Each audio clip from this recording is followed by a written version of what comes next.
পরশুদিন রাত্রে বাজারে মানে গ্যামজাম হয়েছিল আর কি, একটা চায়ের দোকানের সামনে। পরে এনে আমরা অনেক লোকই ছিলাম, তারপরে সবাই মিল্লা মনে করেন যে দাদা মিটমাট করে দিছে আর কি। আসসালামু আলাইকুম প্রিয় দর্শক, আমরা চলে আসছি চাঁদপুর জেলা ফরিদগঞ্জ উপজেলায়। প্রিয় দর্শক, আপনারা জানেন সাসার হাতে বাতিজা খুন।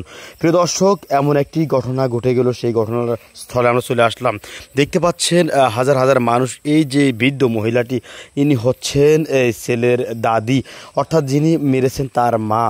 প্রিয় দর্শক, একদিকে নাতিকে হারানোর শোক, অন্যদিকে নিজের ছেলে এবং আরেক নাতিরা এখন জেলে বন্দী। প্রিয় দর্শক, কোন দিকে যাবে এই মামলার মোড়, এখন তার সাথে কথা বলার চেষ্টা করলেও তো কথা বলতে পারবো না, কারণ বৃদ্ধ এই বয়সে তিনি কি বলবেন, এক কথা সবগুলোকে হারিয়ে এখন পাথরের মতন হয়ে আছেন।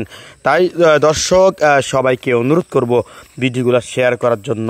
প্রিয় দর্শক, ঘাতক অপরাধী যেই হোক না কেন, তার সর্বোচ্চ শাস্তির দাবি আমরা জানাচ্ছি।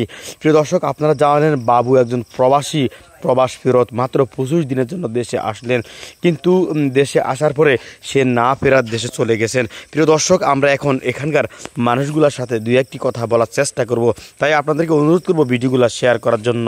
পরশুদিন রাত্রে বাজারে মানে গ্যামজাম হয়েছিল আর কি, একটা চায়ের দোকানের সামনে। পরে এনে আমরা অনেক লোকই ছিলাম, তারপরে সবাই মিল্লা মনে করেন যে দাদা মিটমাট করে দিছে আর কি। তারপরে ওই গিয়েছে দুধ দিয়া গিয়া SSI ছিল জিএফআই না মাথার ভিতরে বাড়ি দেওয়া ছিল।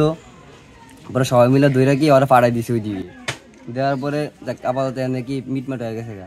পরে এখন আবার সকালবেলা তো আমরা এই দিনের বেলা শুনি দিই এই অবস্থা। দিনের বেলা এই অবস্থা শুনতেছি। তোমার বাসা কোনটা? আমার বাসা এই সামনে। মূলত সূত্রপাতটা কি নিয়ে বলতে পারো? টাকা পয়সা।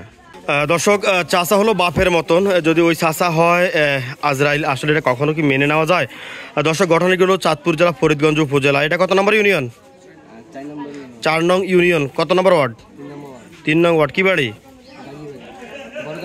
বড়গাঁও গাজীবাড়িতে আসলে এমন নির্মম একটি হত্যাকাণ্ড ঘটল। দর্শক, সবাইকে অনুরোধ করব ভিডিওগুলো শেয়ার করার জন্য এবং অপরাধী যে হোক না কেন তার সর্বোচ্চ শাস্তি প্রয়োগের জন্য। বাংলাদেশে আইন শৃঙ্খলার এই মুহূর্তে আসলে আমরা যতটুকু পর্যবেক্ষণ করতেছি, দেখতেছি শুধুমাত্র অবনতি, কারণ বিভিন্ন দিকে খুন, হত্যা, ধর্ষণের শিকার দিন দিনে শুধু বেড়ে যাচ্ছে। তাই আমরা প্রশাসনকে অনুরোধ করব, যারা এই হত্যাকাণ্ডের সাথে জড়িত ছিলেন তাদেরকে তো অবশ্যই আইনের আওতায় নিয়ে আসা হয়েছে, তবে সর্বোচ্চ শাস্তি 90 দিনের ভিতরে প্রয়োগ করা হলে বাংলাদেশের মানুষের আইনের প্রতি শ্রদ্ধা, ভালোবাসা বেড়ে যাবে।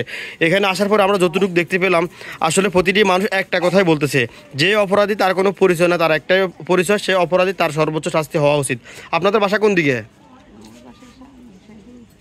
আচ্ছা, এরকম একটা অপরাধ যদি সাজা না হয় বা সে কোনো অবক্ষায় সেরে যায়, তাহলে সে কি অপরাধ আর বেশি করবে না কম করবে?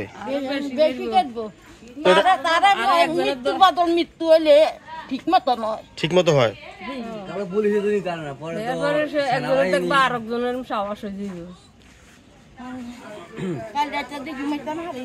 আপনার বাসা কোনটা? আসলে বাবার পরে যদি মানুষ কাউকে ভালোবাসে, সে হলো চাচা। চাচাকে মানুষ অনেক ভালোবাসে, সম্মান করে, শ্রদ্ধা করে, কিন্তু সেই চাচার হাতেই প্রাণ দিতে হলো ভাতিজাকে। আসলে এটা এক ধরনের বাপ ছেলের মতো বললেই চলে। আসলে কেন এই নির্মম পরিহার?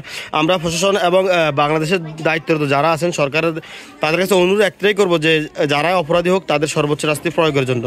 আসলে